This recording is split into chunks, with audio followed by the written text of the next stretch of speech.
Sino ba yung maingay sa labas? Ah, eto na pala yung parcel natin, ha? Ganda ng araw natin. Tara, i-unbox natin mga riders, ha? Iniwan na lang dito. Dito tayo sa kwarto. At maingay sa labas. Para maayos ang pag-unbox natin mga riders, ha? Okay, ito yung helmet na in-order natin. Evo helmet, syempre. Na VXR 5000 modular helmet.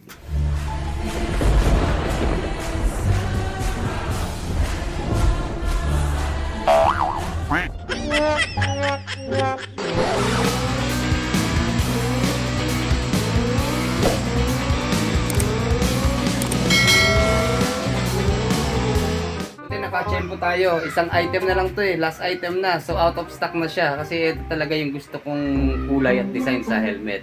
Bago tayo bumili, syempre medyo mataas din ang presyo niya. Makipag-usap tayo sa seller. Yung seller na nakunan ko, kung nagkakamali, Team Gravity. Kaya yun, well informed ako. Pinakita sa akin yung mismong item, yung pictures, bago ko siya in-order. Kaya yun, para maiwasan yung pagkakamali sa order, verify natin mabuti. Makipag-chat tayo para makuha natin yung tamang size, tamang design, saka syempre yung kulay ng helmet. Naging habit ko na i-video kapag i-unbox para meron naman tayong laban, di ba? Kung mali pa rin yung item na dineliver sa atin. Nga pala mga riders, kahapon lang natin in-order to, May 2. So ngayon, May 3. Ang bilis, eto na siya. Okay, unbox na natin. Okay, ayan mga riders ha. Wala pa siyang, hindi pa siya open. Ayan, balot na balot pa. Nga lang hindi maayos yung pagkakatape yun. Okay lang, take muna sa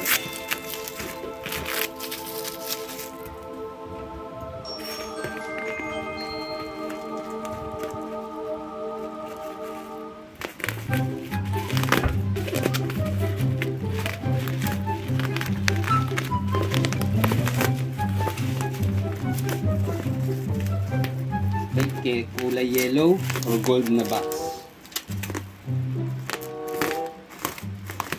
Alam nyo, mas na-excite ako sa giveaways niya eh. Kaysa lang sa mismong helmet. Marami na tayong naibentang helmet kasi sa totoo lang, hindi ko kasukat eh. Malalaki talaga. Yun ang pagkakamali ko eh. Dapat pala, noon pa ako napag-usap sa seller. Kung ngayon lang natin naisip. Okay, yan po ha. Original po ito na Evo helmet. Ulitin ko lang, ito po yung model VXR 5000 na modular helmet. Okay, yan, yung nakasulat. Evolution never stops. Yun ang ibig sabihin ng Evo. Evo. Ayan, sa ilalim. Then, side by side, no problem.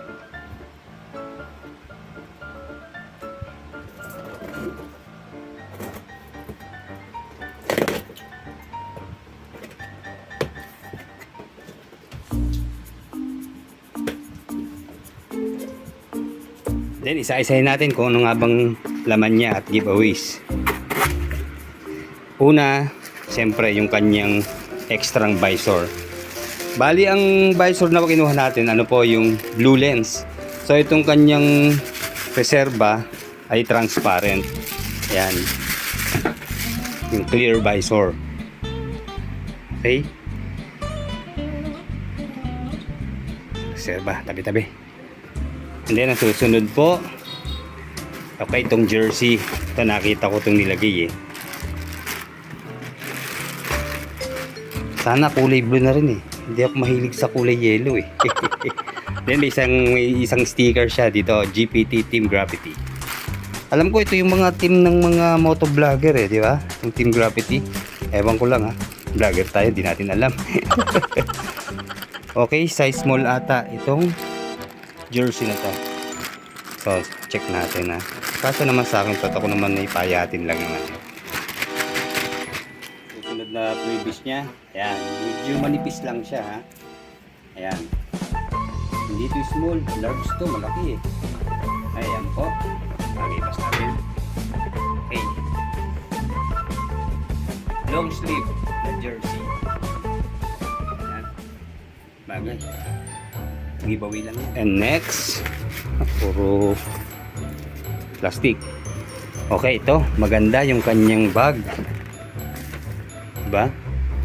Original na Ibo talaga. Nga pala, yung sticker. Nalimutan natin. Okay, GPT.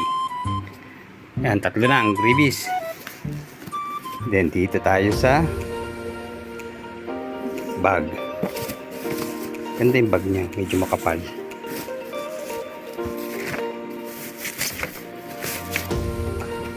Okay. Siyempre yan, may tatak din at QR code ng Ibo. Then ito na. Siyempre, dapat dahan-dahan lang para suspense. Yun. Size medium. Yun yung agad ang titignan natin. Yan. Sa kulay naman, okay, ito mismo yung in-order natin. Ayan, Vertex 5,000. Ibo Precision din sa harap. Then maliit na brand dito sa noo, Ibo. Sa side, optical ventilation, Vertex, Ibo Precision. Then another Ibo brand. Sa likod, meron ding Ibo. Puro Ebu. Pinili ko na po yung walang spoiler. Ayoko na masyado kasi kita nyo medyo malaki na siya, diba? Pag may spoiler pa yan, lalo siyang hindi susukat sa U-box ng ating mga motorsiklo. Itanggalin na natin yung plastic ng kanyang lens. Medyo dark yung kanyang lens, pero tingin ko kahit gabi pwede to kasi ayan, tinted lang naman siya ng bahagya, pero see-through pa rin siya. Kasi tayo sa umaga minsan yung lakas ng sinag ng araw, di ba, lalo ngayon santing ang init, nakakasilaw, ang sakit sa mata. So ito purpose nun.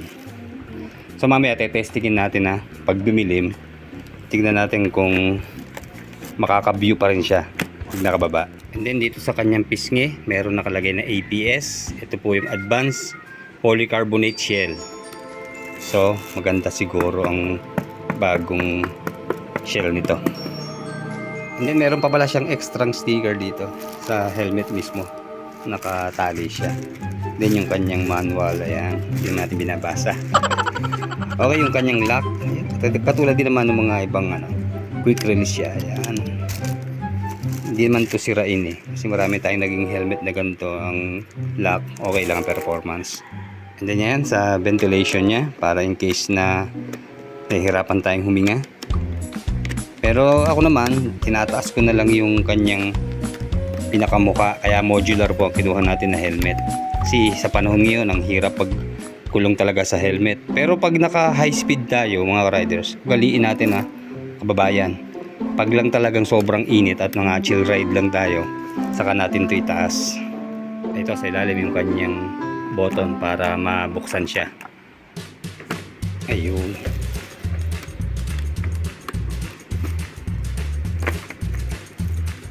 Hirap, yun, mas na.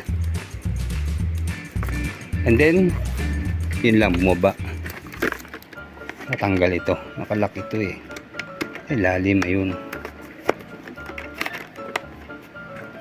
Kapag nakataas naman yung ating modular na helmet, kagaya nito, at syempre pag natakbo pwede tayong mapuwing ng buhangin, lalo na mahangin.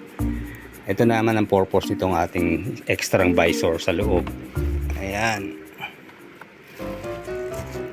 Nandito yung kanyang switch. Yun. So kulay tinted siya na black yung kanyang extra visor. Tanggalin na natin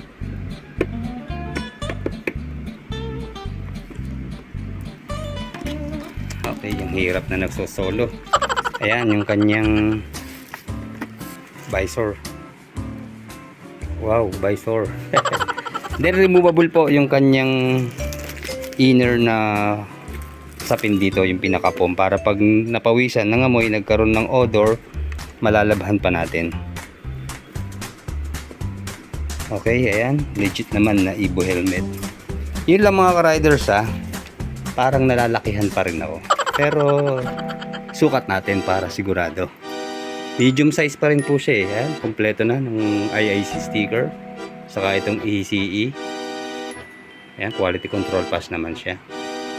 Combine color po siya ng blue, black, white at saka kapirasong red. Katerno nung isang jersey natin, di ba? Nga pala ang price nito nung naka-sale, nasa 3.8. Hindi ko na tsempuhan, hindi ko agad na order. So ngayon, umabot na siya ng 4.1 halos. Kasama na yung shipping fee. May mga ilang coupon tayo, nagamit naman sa ilang discount sa shipping fee. Pero ganun pa rin ang price niya, nasa 4.1. Nung pinakita sa akin nung naka-chat natin sa Team Gravity, mukhang maliit siya, pero ito parang medyo malaki, ano? Ayan, sakto lang din naman. Nakakalaki lang pag nakataas tong kanyang mukha. Ayan, kapag nakataas ang kanyang modular, side view, rear view, side view, front. Then kapag ibababa natin,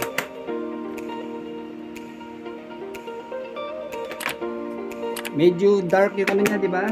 Dark yung lens niya, pero pag binaba ko yan, okay naman. Maganda ang view, malinaw. Okay.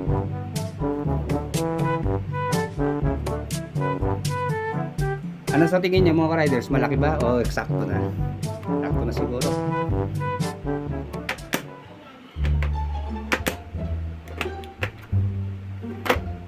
Yan. Parang naman tayong hagad dito. Pati yung pagka-tint ng kanyang extrang visor, okay lang. Kaya kahit gabi, pwede to. Kaya lang, puro mark na ang kamay natin. Yun.